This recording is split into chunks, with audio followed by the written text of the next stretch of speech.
इसका जो भी प्रयास हो उसका पूरा समर्थन करें। संजीव कुमार जी, जो पूर्व में न्यायाधीश के पद पर कार्यरत थे और आज समाज हित, राष्ट्र हित और मानव हित में हमारे मार्गदर्शन के लिए यहाँ उपस्थित हैं। एक बार जोरदार तालियों के साथ सर का स्वागत किया जाए और उनके विचारों का से मार्गदर्शन लिया जाए।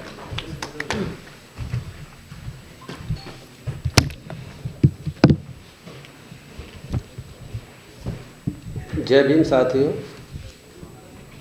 इस संगठन के बारे में बहुत कुछ पहले ही बोला जा चुका है, लेकिन मुझे कुछ बातें ज़रूर कहनी है कि आखिर इसका नाम दलित हमने क्यों रखा। क्योंकि जैसे इसमें लिखा हुआ है, एवरी पर्सन फेसिंग डिस्क्रिमिनेशन दलित। मेरी नज़र में दलित किसी कास्ट को डिनोट नहीं करता। किसी भी कास्ट सर्टिफिकेट में दलित लिखा हुआ आज तक नहीं देखा। सूल कास्ट, सूल ट्राइब्स संवैधानिक वर्ड्स हैं। संविधान में सूल कास्ट, सूल ट्राइब्स के रूप में जो जातियाँ थी उनको वर्गीकृत किया गया है, लेकिन दलित वर्ड्स बड़ा पॉपुलर वर्ड है। पूरे देश में नहीं, पूरे वर्ल्ड में इस दलित वर्ड के नाम को जाना जाता है बहुत अच्छी तरीके से। मैंने यूएनओ में भी जानने की कोशिश करी, वहाँ भी इस दलित वर्ड का उल्लेख मिलता है। मैंने ये देखा कि जब नेपाल में जो यहाँ सूल कास्ट कमीशन है, वहाँ पर दलित कमीशन कहा जाता है। इसके अलावा और भी मुझे बहुत सी चीज़ें देखने को मिली। डिक्की संगठन भी बनाया हुआ है देश में अपने में, जो सबसे ज़्यादा बिजनेसमैनों का संगठन है दलित से रिलेटेड। तो दलित की परिभाषा मेरी नज़र में वो है जो सर ने ठीक कहा, डॉक्टर साहब ने, कि दलन जिसका हुआ है, लेकिन ये प्रक्रिया है, चलती रहती है। आज जो दलित है हो सकता है कल दलित ना रहे, और जो कल दलित हो सकता है आगे दलित ना बने। मेरे कहने का मतलब ये है कि आज अगर आप मुझसे पूछें, दलितों के साथ जो पहले लंबे समय से जो सूल कास्ट कह लें, जो भी कह लें, आप सूद कह लें, कुछ भी कह लें, जो अत्याचार होते रहे हैं, आज उस कैटेगरी को अब देखें, वो दलित तो हैं ही, नए दलित बन चुके हैं जिनका नाम है मुस्लिम। मेरा अपना मानना ये है, जो डिस्क्रिमिनेशन देश में चल रहा है पिछले 10 सालों से, संविधान के होने के बावजूद भी जो मैं देख रहा हूँ पूरे देश में जो है कानून बनाए जा रहे हैं, हर अधिकार उनका ख़त्म हो रहा है, कानून बना के ख़त्म हो रहा है। तो ये नए दलित हैं मेरी नज़र में। मैं एक बात और बताता चलूँ, मैं लॉ का कोई स्टूडेंट रहा हूँ, मैं जज रहा हूँ। मैंने 21 साल जज की नौकरी दिल्ली में की है। मैं हाथरस से रहने वाला हूँ। जब मैं हाथरस में था तो मुझे लगा कि हम दिल्ली में जब जज बनेंगे, या दिल्ली में एलएलएम करने आया था, दिल्ली यूनिवर्सिटी से मैं एलएलएम कर रहा था, तब जज की नौकरी मैं कि दिल्ली एक ऐसी जगह है जो नेशनल कैपिटल है, और यहाँ पर पार्लियामेंट तो है ही है, प्राइम मिनिस्टर, राष्ट्रपति, यहाँ पर सुप्रीम कोर्ट, हाई कोर्ट, सारे इंस्टीट्यूशन के हेड यहाँ बैठते हैं। लेकिन जब मैं दिल्ली आया तो मुझे लगा ही नहीं कि ऐसा कुछ दिल्ली में खास है। जो बाहर चल रहा है वो यहीं चल रहा है। सारा कुछ मुझे जितनी चीज़ें देखने को मिली, मैं जज बनने के बाद मुझे बहुत सी चीज़ें और समझ में आई कि किस तरीके से लीगल फील्ड में भी कितनी बुरी स्थिति है। मैं जज रहा हूँ, बहुत ज़्यादा इस टॉपिक पे बोलना मैं उचित नहीं समझता। हमारे बीच में मैं एक जरूर कहूँगा कि एक जज साहब और बैठे हुए हैं, कुलदीप रान साहब हमारे मित्र हैं, जो आए हुए हैं हमारे साथ बैठे हुए हैं, अभी भी जज हैं इस वक्त दिल्ली में।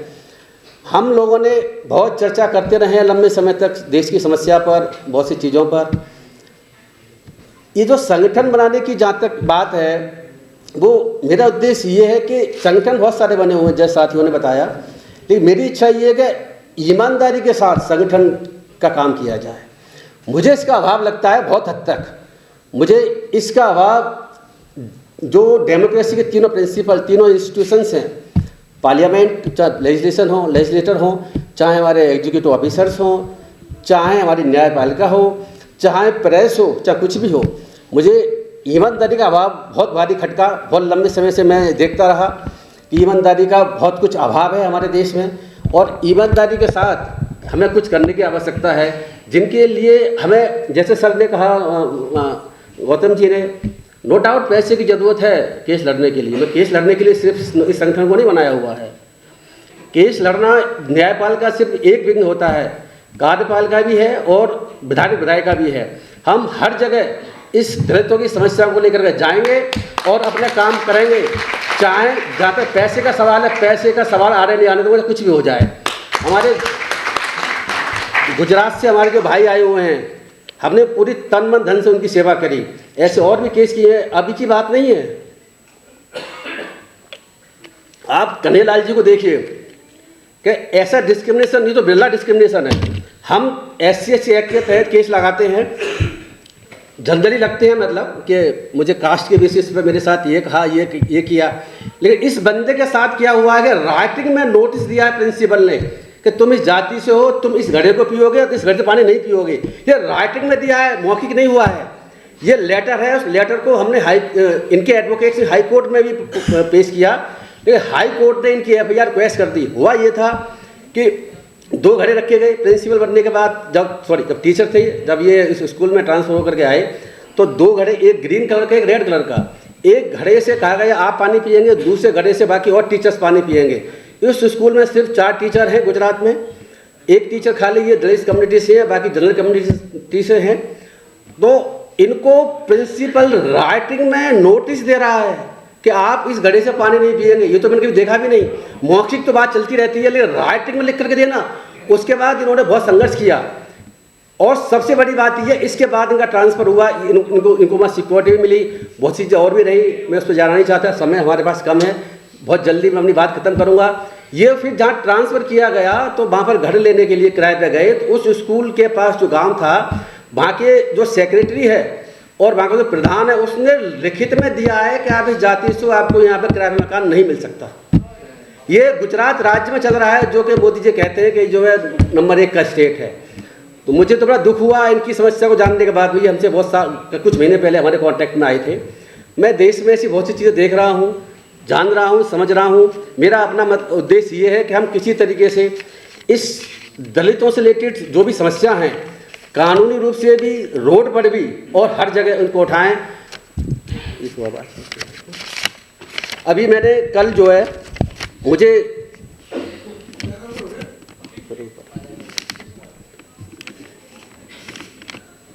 अभी आपने 2-3 दिन पहले पेपर में सुर्खियाँ बनी हुई हैं कि हायर एजुकेशन इंस्टीट्यूशन में कास्ट डिस्क्रिमिनेशन, जो बड़ी जो यूनिवर्सिटीज़ हैं, कॉलेजेज हैं, एम्स हैं, IIT एम्स हैं और जगह के, उनमें कास्ट डिस्क्रिमिनेशन चल रहा है। इस संबंध में रेट फाइल कर रखी है रेहत गोइमेवाला जी की मदर ने, और जो पायल तड़वी जी है मुंबई से जो सुसाइड किया उनकी मदर ने। और उसमें UGC promotion of equity in higher education institution regulation 2012 pass किया गया, तो जो अभी तक इम्प्लीमेंट नहीं किया गया, जिसमें कास्ट बेसिस पर इक्वल अपॉर्चुनिटी सेल बनानी है पूरे देश में। पूरे देश में हर हायर एजुकेशन इंस्टीट्यूशंस में इक्वल अपॉर्चुनिटी सेल बननी है इस रेगुलेशन के तहत, जो कि 12 से अब तक 24 तक नहीं बनी है। जेल में के अंदर कैदियों को जो शुल्क कास्ट के हैं, जो उनके पेशा रहे हैं, वो काम आवंटित किए जाते हैं और वो मैनुअल्स में लिखा हुआ चल रहा लंबे समय से। सुप्रीम कोर्ट में जब ये केस गया तो उसके बाद सुप्रीम कोर्ट ने इस प्रोसेस को गलत ठहराया और बाद में भारत सरकार से कहा कि आप इसमें मैनुअल्स इसको अमेंडमेंट करें। कि भारत सरकार ने जेल मैनुअल्स में अमेंडमेंट्स किए हैं और अभी किसी भी कैदी को इस वजह से कि जिस जाति का है वही काम उसे वहाँ जेल में करना पड़े, ऐसा नहीं हो सकता। ऐसा चल रहा है। लेकिन देखो बात समझने की कोशिश आप करिए कि राइटिंग में चल रहा है कहाँ, ये मौखिक नहीं चल रहा। रिजर्वेशन एक ऐसा इशू है जो मुझे लगा, रिजर्वेशन और शुल्क कास्ट शुल्क ट्राइब्स एक्ट, 2 ऐसे प्रोविजंस हैं संविधान में जो मुझे लगता है कि बिल्कुल अलग हैं, स्पेशल हैं, जो हम जैसे लोगों के लिए ही हैं। इन रिजर्वेशन के संबंध में मैं आपको बताता चलूं कि 2012 में उत्तर प्रदेश में एक रिट फाइल हुई। उस रिट में हुआ ये था कि कुछ सर्टेन कम्युनिटीज शुल्क कास्ट के लोगों को, शुल्क ट्राइब्स और OBC के लोगों के लिए भी इलाहाबाद हाई कोर्ट की सिंगल बेंच ने स्टे कर दिया इनिशियल अपॉइंटमेंट में रिजर्वेशन। वो मुझे पता चला, डॉक्टर विश्वजीत जी बैठे हुए, इन्होंने मेरे नोटिस में लेकर के आए ऐसे सर हुआ है, तो हम दोनों ने मिल करके और इसमें प्रयास किया। करने के बाद में मैंने वहाँ एप्लीकेशन, हमें कोई अच्छे, सर ठीक कह रहे हैं, अच्छे एडवोकेट का अभाव है, सर ने उनको ठीक बात कही है, हमें अच्छे एडवोकेट नहीं मिले, तो फिर मैंने खुद ही जाकर के इलाहाबाद हाई कोर्ट में 2012-13 में एक पिटिशन फाइल करी पार्टी बनने के लिए, जिससे मैं अपनी बात रख सकूँगा। वो जजमेंट पूरी तरीके से अनकॉन्स्टिट्यूशनल था। पहले जजमेंट बहुत सारे सुप्रीम कोर्ट के थे जो कहते थे कि ऐसा नहीं हो सकता, हाई कोर्ट को पावर नहीं थी, उसके बावजूद ऐसा किया। मैं आगे ये भी देख रहा हूँ कि प्रमोशन में रिजर्वेशन, शुल्क कास्ट के लिए और शुल्क ट्राइब्स को जो प्रमोशन रिजर्वेशन की व्यवस्था है संविधान में, वो पूरे देश से करीब करीब खत्म हो चुका है। बावजूद इसके कि व्यवस्था संविधान में आज भी है, वो जो प्रोविजन, संवैधानिक प्रोविजन है वो प्रोविजन अभी भी एग्जिस्ट करता है, लेकिन प्रमोशन में आरक्षण देश में शायद सब राज्यों में कुछ छोड़कर ही खत्म हो चुका है सुप्रीम कोर्ट की जजमेंट के बेसिस पर। जो ईडब्ल्यूएस रिजर्वेशन आया हुआ है नया, जो मोदी जी ने अमेंडमेंट किया हुआ है, आप अगर मुझसे पूछें, मैं लॉ को बड़ी बारीकी से समझता हूँ, मैं बहुत इसमें मैंने बहुत सारी रिसर्च कर रखी है कि जो रिजर्वेशन में प्रमोशन खत्म हुआ है और जो इनिशियल अपॉइंटमेंट में विवाद चल रहा है, वो भी केस चल रहा है बहुत सी कोर्टों में, वो खत्म इस वजह से हुआ है कि 3 कंडीशंस की आवश्यकता है। नो डाउट संविधान में बात लिखी हुई है कि जब तक 3 प्री कंडीशंस नहीं होंगी गवर्नमेंट जो है रिजर्वेशन की व्यवस्था नहीं कर सकती। तो 3 कंडीशंस की यहाँ बैकवर्डनेस का डाटा होना चाहिए, दूसरी कंडीशन है उसमें कि एडमिनिस्ट्रेटिव रिप्रेजेंटेशन होना चाहिए, तीसरा ये है कि इनएफिशिएंसी डिस्टर्ब ना हो। तो इन तीनों को कहीं ना कहीं जो कानून बने हुए हैं, रूल्स बने हुए हैं अलग राज्यों में, उसमें कभी सुप्रीम कोर्ट हाई कोर्टों ने पाई और उसको हर जगह संविधान जो रिजर्वेशन प्रमोशन था वो रद्द किया गया है। लेकिन ईडब्ल्यूएस में बड़ी विचित्र बात है, जो requirement pre conditions SC ST OBC के लिए रिजर्वेशन देने के लिए है कानून में, वो व्यवस्था ईडब्ल्यूएस कैटेगरी में है ही नहीं। ईडब्ल्यूएस कैटेगरी को आरक्षण देने के लिए बैकवर्डनेस सिर्फ इकोनॉमिक क्राइटेरिया देखा जाना है, उसमें उनका प्रतिनिधित्व कितना ही देखा ही नहीं जाना, उसमें यह भी नहीं देखा जाना कि इनके बाद देने से क्या ऐसा तो नहीं है कि एफिशिएंसी सर्विस की डिस्टर्ब होगी, वो भी नहीं देखा जाना है। मतलब ईडब्ल्यूएस कैटेगरी का रिजर्वेशन जो है हमसे बहुत अच्छी कैटेगरी, वो कभी खत्म भी नहीं हो सकता इस तरीके से। हमारा रिजर्वेशन जैसे अगर सरकार कानून बनाती है और कोई रिजर्वेशन प्रमोशन में लेकर के आती है तो उसको कोर्ट रद्द कर सकता है, इसको कर ही नहीं सकता, क्योंकि वो व्यवस्था संविधान में लिखी ही नहीं गई है जिसकी बेसिस पर रद्द किया जा सकता है। तो ये दूसरा एक भ्रम ये फैला जाता है हमारे देश में कि जाति के आधार पर हमको रिजर्वेशन मिलता है, ये बिल्कुल झूठ है, ये बिल्कुल झूठ है। जाति के आधार पर रिजर्वेशन नहीं मिलता, बैकवर्डनेस के आधार पर रिजर्वेशन मिलता है। संविधान के आर्टिकल 16(4) और आर्टिकल 15(4) में व्यवस्था है कि रिजर्वेशन मिलेगा बैकवर्डनेस के बेसिस पर, और शेड्यूल्ड कास्ट और शेड्यूल्ड ट्राइब्स जो है इनिशियली बैकवर्ड है, बैकवर्ड कैटेगरी में, मोस्ट बैकवर्ड कैटेगरी में आती है, इसीलिए रिजर्वेशन उसे मिलता है। कास्ट के बेसिस पर रिजर्वेशन हो ही नहीं सकता, इस संविधान में लिखा हुआ 16(1) में 15(1) में, आप पढ़िए देख लीजिए, उसमें लिखा हुआ है। कास्ट के बेसिस पर, लिंग के बेसिस पर, इसके बेसिस पर कई बेसिस ऐसे हैं जिसमें कोई व्यवस्था नहीं हो सकती। लेकिन बैकवर्डनेस एक मोस्ट क्राइटेरिया है जिसके बेसिस पे बैकवर्ड क्लासेस वर्ड का जगह संविधान में, बैकवर्ड क्लास में SC ST के लोग आते हैं, इसीलिए उन्हें संविधान रिजर्वेशन मिलता है। इस वजह से नहीं मिलता कि भाई जो वो शेड्यूल्ड कास्ट शेड्यूल्ड ट्राइब्स के हैं, scheduled caste scheduled tribes whole backward है, इसीलिए रिजर्वेशन मिलता है। तो प्रमोशन में रिजर्वेशन के लिए हमें कुछ प्रयास करने की आवश्यकता है। संविधान में व्यवस्था होने के बावजूद भी जो है हमें हर जगह से ये खत्म हो चुका है। डॉक्टर साहब ने जो मैनपुरी से आए हुए हैं, विश्वजीत सिंह, उन्होंने हमने इसमें बहुत सारी चीज़ें काम किया हुआ है और हमारी विचार चल रहा है कि आगे किस तरीके से मुद्दों को उठाया जाए। तो सुप्रीम कोर्ट अब कह चुका है कि बैकवर्डनेस की आवश्यकता अब SC ST के रिजर्वेशन के लिए है नहीं। तो आज के समय कोई बैकवर्डनेस मेन क्राइटेरिया था जिसकी बेसिस पे कोर्टों ने सारे देश में SC ST का रिजर्वेशन प्रमोशन खत्म कर दिया है। हम इस पर विचार कर रहे हैं क्या कर सकते हैं, कोशिश करेंगे कि इस पर कुछ ना कुछ किया जाए। SC ST एक्ट का जहाँ तक सवाल है, SC ST एक्ट का जब जजमेंट सुप्रीम कोर्ट का आया, रात में मुझे नींद नहीं आई। मैं ये बात है 20 मार्च 2018 की, हमने लाखन जी ने, संतोष जी खड़े हुए हमारे टीम के मेंबर हैं, इन सब लोगों ने मिलकर के हमने बहुत सारी कोशिशें करी और उसके बाद में हमने एक पतली सी बुक भी निकाली जो लाखन जी हमारे मार्गदर्शन में निकाली। उसके अलावा मैंने खुद जाकर के सुप्रीम कोर्ट में रिव्यू पिटीशन फाइल करी जजमेंट के खिलाफ। जज होने के बावजूद भी 2018 में 2 अप्रैल को जब आंदोलन चल रहा था देश में, उसी दिन और उसके जब भारत सरकार की रिव्यू फाइल हुई थी, नेक्स्ट डेट को मेरी रिव्यू फाइल भी हो चुकी थी। तो मैंने जज रहने के बावजूद भी समाज के साथ हमेशा लगा रहा। 12 में मैंने इलाहाबाद हाई कोर्ट में रिट फाइल करी, 2018 में मैंने सुप्रीम कोर्ट में SC ST act against writ file करी।